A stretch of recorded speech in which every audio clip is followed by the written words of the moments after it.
Hello second year. Next है हमारा 5.1 exercise का फोर्थ क्वेश्चन। इसने कहा, देखो फोर्थ क्वेश्चन क्या कह रहा है, a uniform road can turn freely about one of its and, यानी एक एंड से उसको फ्रीली खींचा जाता है, टर्न किया जाता है, it's and it's pull aside from the vertical, यानी वर्टिकल की साइड से नहीं, दूसरी साइड से वर्टिकल इसको खींचा जाता है। तो फॉर एग्जाम्पल ये है आपके पास वर्टिकल पोर्शन और ये है आपके पास हॉरिजॉन्टल, और कोई रोड पहले ऐसी थी, फिर उसको इस तरह खींचा जाता है दूसरी साइड। ठीक है, तो फॉर एग्जाम्पल यहाँ, तो ये हो गया मेरे पास ए बी।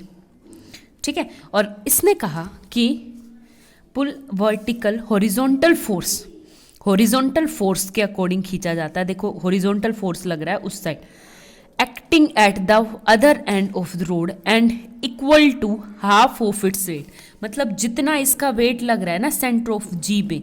तो फॉर एग्जांपल मैं इस ए बी को मान लूँ, let A B equal to 2a, तो आपके पास जी से क्या हो जाएगी मेरे पास, ये बी ए बी, तो ये क्या आ जाएगा, A G equal to G B equal to A. ठीक है, इसने कहा कि अगर ये वेट है तो ये W/T हो जाएगा, ये फोर्स इस साइड। आगे बात समझ में, तो ये कुछ इस तरह।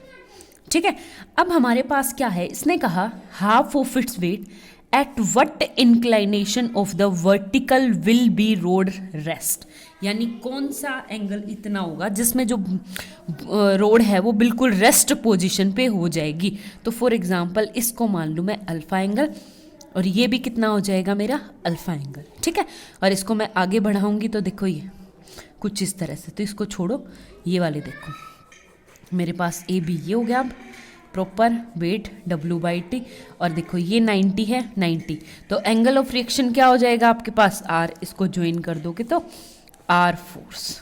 आगे बात समझ में, तो मैं इसको मान लूँ फॉर एग्जांपल थीटा, इसको मान लूँ थीटा, मान सकती हूँ, कुछ भी मान सकती हूँ, तो ये है मेरा ओपन। ठीक है, तो अब आप लोग ध्यान से देखो इस वाले ट्राइंगल में AOB कुछ इस तरह से मैं बनाऊं, तो नीचे A B और O। ठीक है, और ये है मेरे पास एंगल, और B की साइड है मेरे पास अल्फा एंगल, अल्फा के पास ये 90, और ये कौन सा हो जाएगा, थीटा एंगल। ठीक है, और ये लेंथ कितनी है A, ये भी कितनी है A। तो अब आपको कोट वाला फॉर्मूला, MN वाला फॉर्मूला लगाना है। तो MN वाला फॉर्मूला क्या होगा, देखो ये है आपके पास M, और ये है आपके पास N, तो क्या हो जाएगा M + N cot alpha equal to M cot theta minus N cot 90। ठीक है, अब यहाँ से आप लोग देखोगे तो M + N का मतलब है A + A 2A cot alpha equal to M क्या है आपके पास A कोट थीटा, और कोट 90 का मतलब होता है कोस 90/sin 90, और कोस 90 कितना होता है आपके पास 0, क्या होता है आपके पास 0, और 0 हो जाएगा तो ये भी टर्म कितनी 0।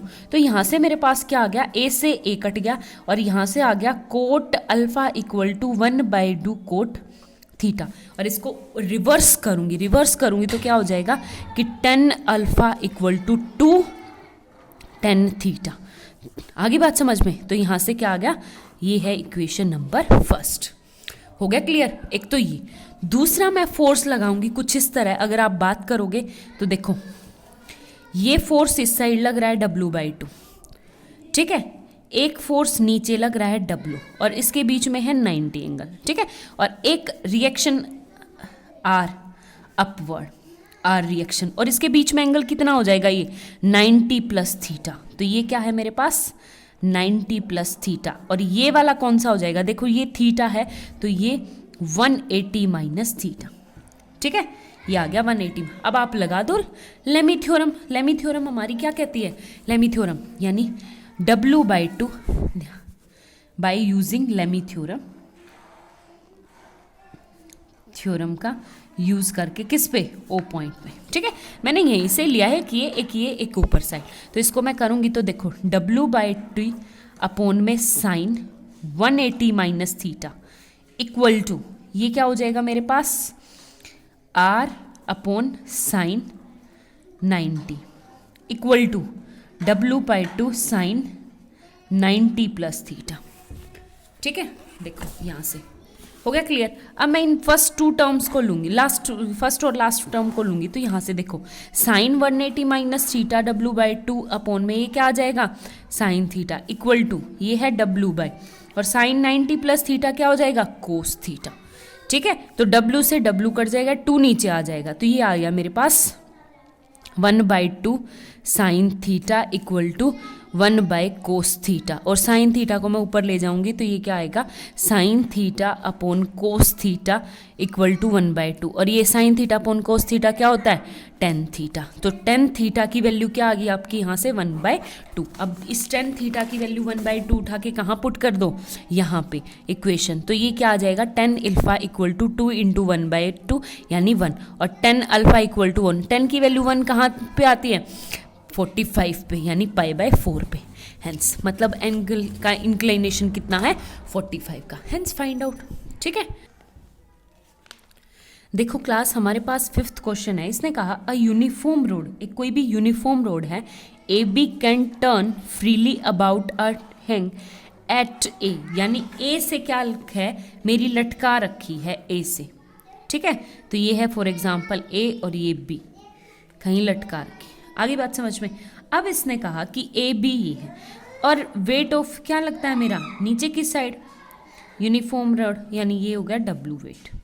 ठीक है, तो ये लगा लो आप जी पॉइंट। अब इसने कहा and other end B is attach a string which passes through, यानी ये जो बी वाला है वो अटैच है एक स्ट्रिंग से, और वो स्ट्रिंग कहाँ जाएगी ये देखो which passes over the smooth pulley at C, यानी किसी सी पे पॉइंट पे जाएगी, और वर्टिकल अबाउट ये यानी ए से कुछ वर्टिकल सी ये है, तो ये बी इस रस्सी से अटैच है, स्ट्रिंग से अटैच है, और ये कहाँ से जा रही है यहाँ से जा रही है। ठीक है, फिर इसने कहा कि मेरे पास क्या है कि ए एंड स्पॉट, अब स्ट्रिंग से बंधी है तो टेंशन क्रिएट होगी, spot a mass of weight P at its free end, यानी इसके फ्री एंड पे P force sorry P force का मास लटका रखा है। ठीक है, तो देखो इसने कहा prove that its position of equilibrium B C equal to, यानी क्या प्रूव करना है B C equal to 2p upon weight into A C. ठीक है, तो बी सी क्या है मेरे पास बी से सी, ये आगे बात समझ में, और इसको मैं अफॉर्ड ले जाऊंगी तो ये कुछ इस तरह से ये आ गया मेरे पास कोई पॉइंट। ठीक है, तो इसको मैं फॉर एग्जांपल मान लूँ ओ, तो एक्शन ऑफ रिएक्शन कहाँ से आर, नॉर्मल रिएक्शन। ठीक है, आगे बात समझ में। तो अब इसने कहा कि मुझे ये प्रूव करना है, अब मुझे इतना पता है कि ये टेंशन क्रिएट हो रही है, तो उसको बैलेंस करने के लिए पी फोर्स, तो ये इसके इक्वल होगा टी इक्वल टू पी।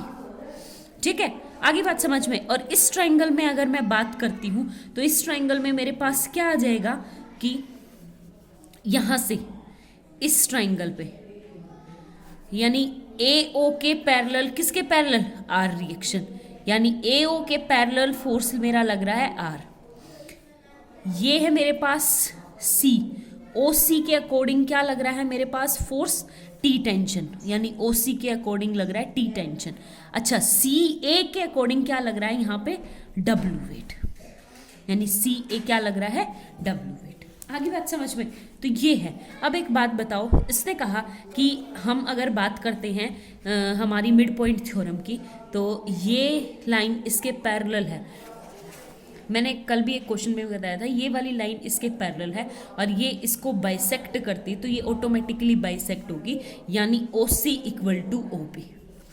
ठीक है, आगे बात समझ में। तो अब लगाओ सिंपल सा फॉर्मूला, किसके अकॉर्डिंग लगाएंगे कि हम लगाएंगे यहाँ पे ए ओ सी के अकॉर्डिंग ट्रायंगुलर लॉ लगाना है, और ट्रायंगुलर लॉ लगाना है तो कैसे लगाएंगे, देखो यहाँ से मेरा फोर्स लग रहा है आर, यानी R upon A O equal to T tension T upon O C equal to किसके यहाँ से डब्ल्यू वेट, यानी डब्ल्यू अपॉन ए सी, किसके अकॉर्डिंग यहाँ से ए सी। ठीक है, तो ये हो जाएगा। अब इसको कैसे सॉल्व करेंगे, यहाँ से आर का तो मुझे कुछ लेना देना नहीं, इसको सॉल्व करूंगी तो ये है T by O C equal to W by A C. A C मुझे प्रूव करना है, बी सी चाहिए। तो एक बात बताओ, टी किसके इक्वल था, यहाँ से पी के, तो टी को रिप्लेस कर दूंगी पी से। अच्छा ओ सी, ओ सी क्या है आपका, ओ सी हाफ ऑफ बी सी, यानी ओ सी को पुट कर दूंगी मैं हाफ ऑफ बी सी। तो ये क्या हो गया मेरे पास, सिंपल सी लाइन यहाँ पे देखो ध्यान से, क्या होगी, P upon B C by 2 equal to W by A C. ठीक है, आगे बात समझ में। तो ये 2 ऊपर चला जाएगा, तो ये आ जाएगा 2P upon B C equal to W by A C. पलट दो, पलटूंगी नहीं भी पलटो तो आपके काम बी सी को ऊपर ले जाओ, ए सी को, तो ये आ जाएगा 2P ए सी अपॉन, यहाँ से क्या आ गया, W equal to B C, hence prove. यही हमें प्रूव करना था। ठीक है, हो गया, बहुत सिंपल सा क्वेश्चन था ये तो।